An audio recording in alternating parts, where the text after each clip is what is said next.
सप्तऋषि ने कहा बिना परीक्षा के काम नहीं चलेगा। अरे बोले जिसने हमारी भगवान की परीक्षा ली तो उसको हम बिना परीक्षा के स्वीकार नहीं करेंगे, याद रखना। इसलिए बोले पार्वती पै जाए तुम और प्रेम परीक्षा ले। और यहाँ पर सप्तऋषि पहुंचे, क्या देखा? बोले ऋषि गौर देखी तै तैसी मूरत मंद तपस्या जैसी।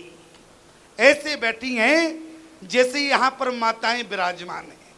अच्छा, यहाँ की माताएं कैसे बैठी हैं? ना तो हिल रही हैं ना डुल रही हैं, जैसे संगमरमर की मूर्ति बैठती है। समझ रहे हमारी बात? और इतनी माताएं बैठी हैं, इतनी देर से शांति से बैठी। आप विचारमान श्रोता जरा विचार करें, और माताएं जहां दो बैठ जाती हैं वहां शांति होती है क्या? अरे चलो छोड़ो, दो माताओं की बात नहीं कर रहे, एक माता की बात करें। तुम घर में क्या कहते हो? शांति शांति शांति। अच्छा, एक है घर में कि नहीं? अच्छा, दो चार है कि एक है? सब बताना ईमानदारी से। दो चार है कि एक है? एक ही है कि नहीं? और पूरे जीवन तुमने क्या कहा? घर में शांति शांति शांति। इन्होंने क्या कहा? बोले चलो कांति चलो मालती, काय की शांति। गलत कहा हमने। क्यों? हमारी बात पर ध्यान देना प्यारे। मैं आपसे निवेदन करूं, जहां पर दो माताएं बैठ जाएं वहां मौन नहीं रह सकती। एक स्टेशन की चर्चा सुनाए प्यारे। दो माताएं बैठी हुई थी, आपस में बातचीत कर रही थी। अच्छा, बातचीत क्या कर रही थी? थोड़ी देर में शुरू हो गई। हम यहाँ से दिल्ली तक जावे तुकलका बात तक मौन बने रहेंगे और चाय के अलावा कुछ नहीं पिएंगे। लेकिन माताएं दो बैठी थी। एक मैया ने कहा बहन तुम कहाँ से आ रही हो? अरे बहन क्या पूछती हो, फलानी जगह से। अच्छा बहन तुम कहाँ से हो? बोली हम वहाँ के हैं। अच्छा बहन तुम्हारे बच्चे कितने हैं? बोली हमारे दो बेटे हैं। अच्छा क्या करते हैं? बोली एक डॉक्टर है एक इंजीनियर है। बहन तुम्हारे कितने बेटे हैं? बोली हमारे चार हैं। अच्छा क्या करते हैं? दो सेंट्रल जेल में हैं, दो फरार हैं। ईमानदारी से बताना, हम तो शांति की बात कर रहे हैं केवल। आप लोग इतनी देर से देख रहे हैं हमारी माताएं हिल रही हैं डर रही हैं। बिल्कुल नहीं, ऐसे बैठी हैं जैसे क्या देखा? बोले सप्तऋषियों ने देख लिया। बोले ऋषि गौर, क्या देखा? ऋषि गौर देखी तह जैसी, ऋषि गौर देखी तह जैसी, मूरत मंद तपस्या जैसी, मूरत मंद तपस्या जैसी, ऋषि गौर देखी तह जैसी, ऋषि गौर देखी तह जैसी, मूरत मंद तपस्या जैसी, मूरत मंद तपस्या जैसी, ऋषि गौर देखी तह तैसी, ऋषि गौर देखी तह तैसी, मूरत मंद तपस्या जैसी। मूरत मंद तपस्या जैसी। आज जैसे ही सप्तऋषियों ने देखा जैसे संगमरमर की मूर्ति बैठी हो, माता पार्वती को देखा और क्या कहा?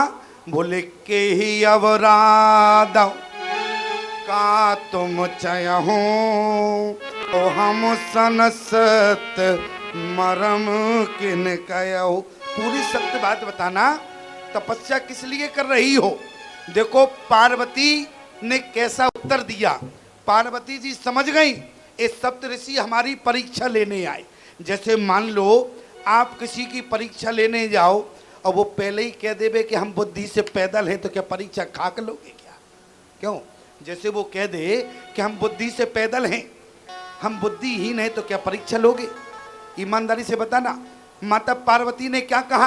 बोले यदि बताएंगे तो तुम हंसने लगोगे। सप्तऋषियों ने कहा हंसने की बात नहीं, तुम तो बताओ किस कारण से यहाँ पर तपस्या कर रही हो। तो पार्वती ने क्या कहा? बोली हंसियों सुनो हमार जड़ताई। जड़ माने क्या होता? मूर्ख होता कि नहीं? अब बताओ पहले ही क्या कहा? बोले हंसियों सुनो हमार जड़ताई।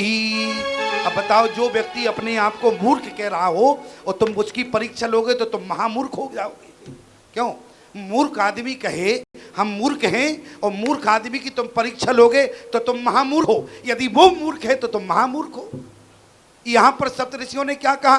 बोले कई अपराधों का तुम चयहु, ओ हम सन सत्य मरम किन कहू, तो हंसियों सुनो हमार जड़ताई, क्यों? मन हट परा न सुने सिखाई। स्पष्ट कह दिया, हमारा मन जो है वो हट पकड़े हुए है, किसी की समझ में नहीं, कोई उसको नहीं सिखा सकता, मन इतना हट पकड़े है। बोले मन हट परा न सुने सिखाई, और बार चाहे बार पर भीते उठाई। बोले पानी पर जो है दीवार उठाना चाहती पार्वती ने अपने लिए कहा। और क्या कहा?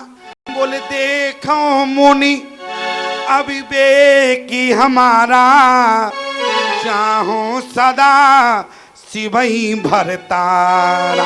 देखो मुनि, हमारा अविवेक तो देखो, मैं शंकर भगवान को पति के रूप में चाहती, जबकि कभी शंकर भगवान को देखा नहीं, कभी मिले नहीं, लेकिन पति के रूप में चाहती हूं। ऐसा पार्वती ने कहा सप्तऋषियों से। सप्तऋषि ने कहा ये तो सब ठीक है, लेकिन ये बताओ ये किसने कहा तुमसे तपस्या करने के लिए, उनको पाने के लिए? माता पार्वती ने जैसे ही कहा नारद कहा सो सत्य विचारी, नारद ने कहा, और जैसे सप्तऋषि हंसने लगे, बोले अरे गजब हो गया। नारद ने कहा, नारद के वचनों पर विश्वास करके तुम यहाँ तप कर रही हो, तुम्हें पता है? बोले जिनका खुद विवाह नहीं हुआ वो कैसे चाहेंगे किसी का विवाह हो जाए? क्यों प्यारे, जरा कल्पना करो, जिसका खुद विवाह नहीं हुआ वो कैसे चाहेंगे किसी का विवाह हो जाए? बोले देखो नारद, बोले जिनका तो खुद घर नहीं बसा वो दूसरे का घर क्या खाक बसाएंगे? इसलिए नारद जी के वचनों पर विश्वास कर लिया।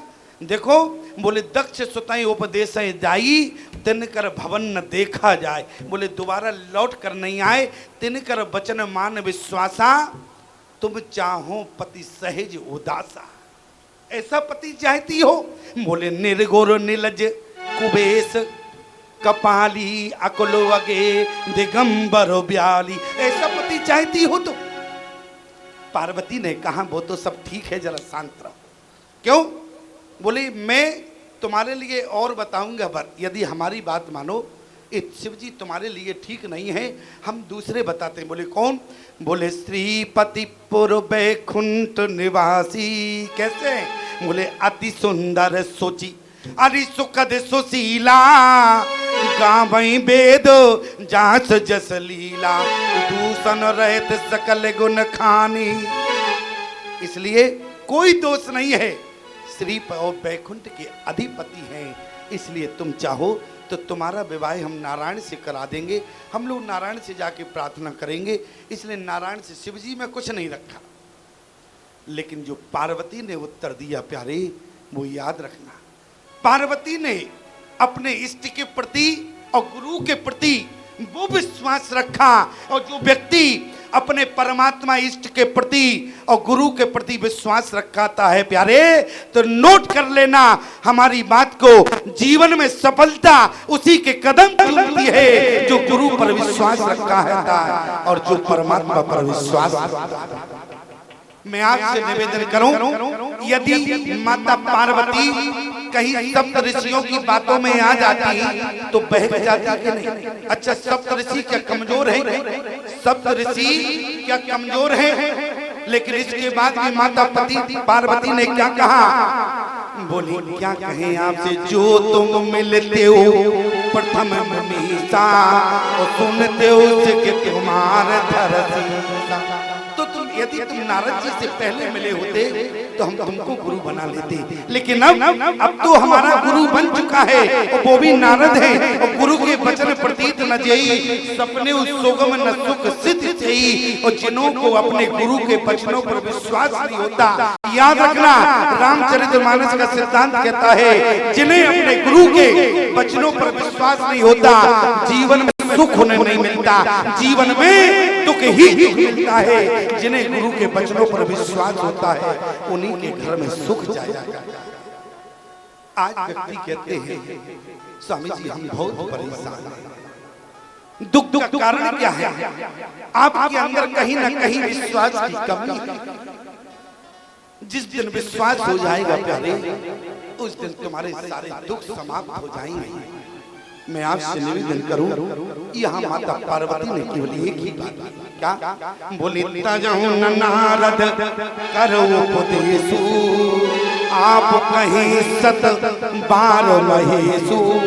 यदि 100 बार आके महेश शंकर भगवान को चले, यदि 100 बार आके वो भी कहेंगे तो तजहु नारद करो उपदेशु, तब भी हम नारद के वचनों का त्याग नहीं। इतना ही नहीं, क्या क्या बोले, मैंने आपकी बात ठीक से सुना है, महादेव अब गुण भवन और विष्णु सकल गुण धाम। लेकिन सुनो, महादेव अब गुण के भवन है और विष्णु सकल गुण के धाम है, लेकिन याद रखना सप्त ऋषि से कहा, यही कर्म मन रम जाए सन तेते ही सन काम। यदि मन जिसके साथ में रम जाए उसी से हमारा विहार होगा और किसी के साथ नहीं। यदि कहीं मित्रता, यदि कहीं बड़े आदमी की मित्रता किसी गरीब से हो जाती है तो क्या अमीरी गरीबी देखकर मित्रता में क्या अमीरी गरीबी देखी जाती है क्या? और प्रेम में गुण और अवगुण नहीं। बोले प्रेम तो तेही कर मन रम जाए सन तेही। आज माता पार्वती ने क्या कहा, बोले जन्म कोटि लगी रगर हमा बरौ समुनत रहो कुमारी, लेकिन तजहु नारद कर उपदेशु, आप कहीं 100 बार महेशु। अगर 100 बार महेशु या क्या कहें तो हम अपने गुरु के वचनों का त्याग नहीं करेंगे। पार्वती ठीक से जानती थी, गुरु के वचन प्रतीत न जेही तो सपनों में भी उनके जीवन में सुख नहीं आता। सपने सुगम न सुख सिद्ध, इसलिए गुरु के वचनों पर विश्वास करना। आज माता पार्वती ने क्या कहा, निकल जाओ, प्रमाण क्या है? बोले मैं पाप रहूं कहो जगदम्बा, तुम ग्रह गबने हो भाई, चले जाओ यहाँ से। सप्तऋषियों ने जैसे देखा माता पार्वती के चरणों में गिर गिर, बोले देख प्रेम प्रेम, और क्या कहा, बोले जय जय जगदम्ब की भवानी, तुम माया भगवान शिव सकल जगत विद्यमान। आज प्यारे सप्तऋषि वहां से चले गए, शंकर भगवान को पूरी बात बताई। शंकर भगवान ने क्या किया, बोले फिर भी लेकिन भगवान का नाम जपने लगे।